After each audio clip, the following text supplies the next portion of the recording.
Hinahanap ko na yung momentum na kukuha na natin, yung momentum na sa atin at the same time, yung palaro natin sana ma-maintain lang natin yung hindi consistent na tayo. Going to the second round, which is yan, hindi ka na pwede matalo dyan, kailangan talagang yung mga tumalo sila ng first round, dapat talunin yung second round.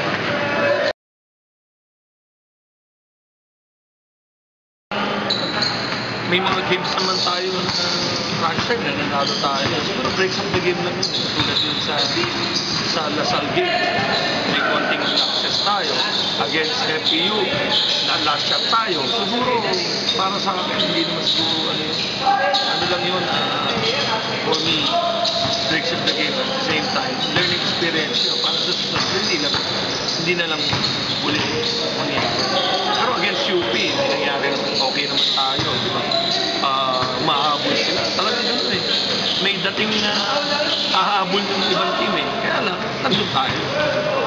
So yung mga ganun po, yung parang breaks of the game, paano nyo po yung i-mentor para hindi na... Actually, siguro, ang kailangan nandito kasi kailangan mentally alert tayo. Tapos, yung physical nandun na eh. Yung katawan natin, okay naman. Lakas na yung katawan natin. Ang problema na yun.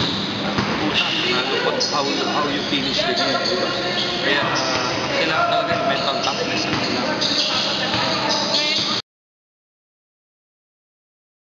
We keep on improving. Tapos, the way we play defense, ganda natin yung defense natin. Siguro, hindi consistent na tayo. Tapos, yung offense natin, may flow lang. Okay na tayo na. Kasi si Karim, makadominate. Si Portula, actually, gagawin ko naman sa lahat ng mga players, kahit sino sa kanila. Basta ako, hindi ko concern yung manalo o matalo. Ang sa akin is, ang concern ko yung health ng mga players na huwag silang ma-injured, huwag silang ma-try. Kasi, ano lang nila na ito eh, student athletes sila. Baka sinasabi mag-profession nila yung basketball. Eh, tapos mawawala sa kanila, mawawala yung mga bata. Saka, baka mabalda sila.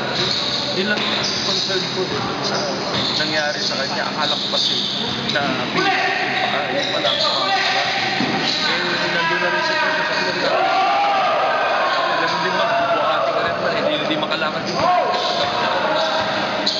Ewan ko lang, basta ako, ginawa ko lang yun. Gagawin ko yun para sa akin. Ngayon, si Karim, pag napilaya niya, hindi ko lang kaya yan. Ang gagawin ko, ilahin ko na.